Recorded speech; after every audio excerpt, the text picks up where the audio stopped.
إن الحمد لله نحمده ونستعينه من يهده الله فلا مضل له ومن يضلله فلا هادي له وأشهد أن لا إله إلا الله وحده لا شريك له وأشهد أن محمدا عبده ورسوله أما بعد. பிறந்த நாள் கொண்டாடலாமா என்றொரு கேள்வி எழுப்பி அது பற்றி நண்பர் ஒருவர் டிக்டாக் பதிவொன்றை இட்டிருக்கின்றார். இந்த பதிவை முன்வைத்து நபியின் காலத்து இஸ்லாத்தை போதிக்கும் எமது வாட்ஸ்அப் குழுமத்திலே பிறந்த நாள் பற்றி இங்கு கூறப்படும் தகவல்கள் சரியானதா என கேள்வி எழுப்பப்பட்டுள்ளது.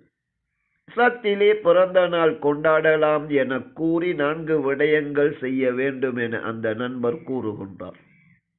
வெளிப்படையிலே பார்க்கும்போது நபி பிறந்த நாளை மார்க்கமாக கொண்டாடி பித்அத் செய்கின்ற சமூகத்தில் அல்லது தத்தமது பிறந்த நாளை மாற்று சமூகங்களை போன்று எந்த பிரயோஜனமும் இல்லாமல் பிறந்த நாள் கொண்டாடுகின்ற சமூகத்திலே இஸ்லாத்திலே பிறந்த நாள் கொண்டாடலாம் என கூறிவிட்டு அந்த தினத்தை ரகசியமாக வைக்க வேண்டும் என்பது முதல் குறிப்பாக, அந்த நாளிலே நோன்பு நோட்க வேண்டும் என்று 2வது விடயமாக, அதிகம் தான தர்மம் செய்ய வேண்டும் என்று 3வது விடயமாக, இறுதியாக மேலதிக நஃபிலான வணக்கங்களை அதிகம் நாம் செய்ய வேண்டும் என்று இந்த நண்பர் கூறுகின்றார்.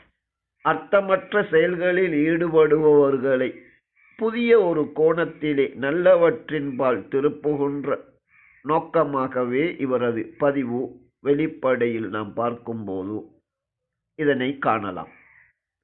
இருந்தாலும் இறுதியிலே இவர் பயன்படுத்துகின்ற வார்த்தை, அதிலே நாம் எச்சரிக்கையாக இருக்க வேண்டும். பிறந்த நாள் பற்றி இப்படி இஸ்லாம் வழிகாட்டுகின்றது என்ற வார்த்தைகளை பதிவு செய்திருக்கின்றார். இஸ்லாம் என்பது அல் குர்ஆனும் சஹீஹான ஹதீஸிலும் உள்ளவை ஆகும். நல்ல நோக்கமாக இருந்தாலும் இல்லாதவற்றை நாம் புகுத்திவிடக் கூடாது. ஆம், திங்கட்கிழமையிலே நோன்பு நோற்ற நபி அவர்களிடம் கேள்வி கேட்கப்பட்ட போது அதிலே நான் பிறந்தேன் என்று கூறினார்கள். ஆனால் அங்கு கூறப்பட்ட அடுத்த விடயம், அதில் தான் நான் நபியாக அனுப்பப்பட்டேன் அல்லது என் மீது வஹி இறக்கப்பட்டது என்று நபி அவர்கள் கூறுகின்ற ஹதீஸ் சஹீஹ் முஸ்லிமிலே இருக்கின்றது. சுவனத்தின்பால் வழிகாட்டுகின்ற வஹி இறக்கப்பட்டதற்காக நபி அவர்கள் நோன்பு நோற்றிருக்கின்றார்கள். குர்ஆனிலே 2வது அத்தியாயத்தின் 185வது வசனத்தை பார்க்கலாம். நோன்பை கடமையாக்குகின்ற அல்லாஹ் உங்களை நேர்வழிப்படுத்தியதற்காக நன்றி செலுத்தும் பொருட்டு நோன்பு கடமையாக்கப்படுகின்றது என்று கடமையான நோன்பு பற்றி அல்லாஹ் கூறுகின்றான்.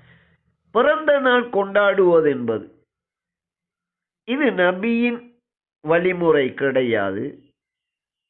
அதனை தாண்டி வருடத்தில் ஒரு முறை கொண்டாடுவதுதான் பிறந்த நாள் கொண்டாட்டமாக மக்களிடம் அனுசரிக்கப்படுகின்றது.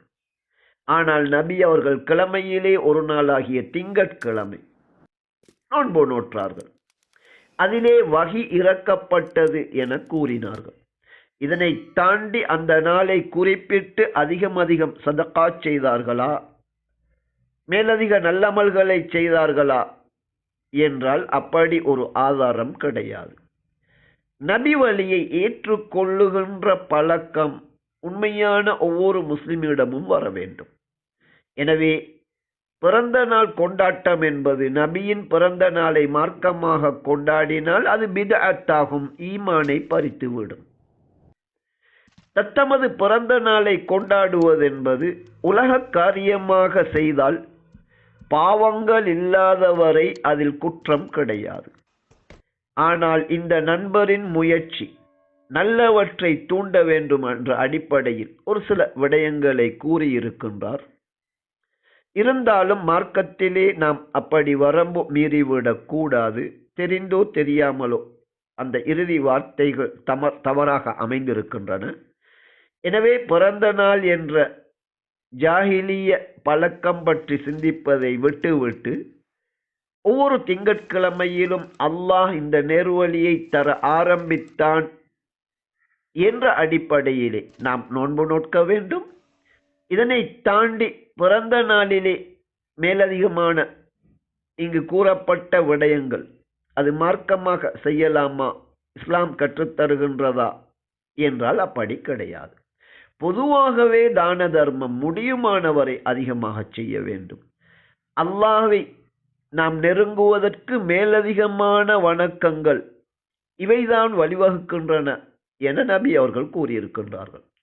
ஏதோ நல்ல ஒரு கோணத்திலே பிறந்த நாளை புரிய வைப்பதற்கு இந்த நண்பர் முயற்சி செய்திருக்கின்றார்.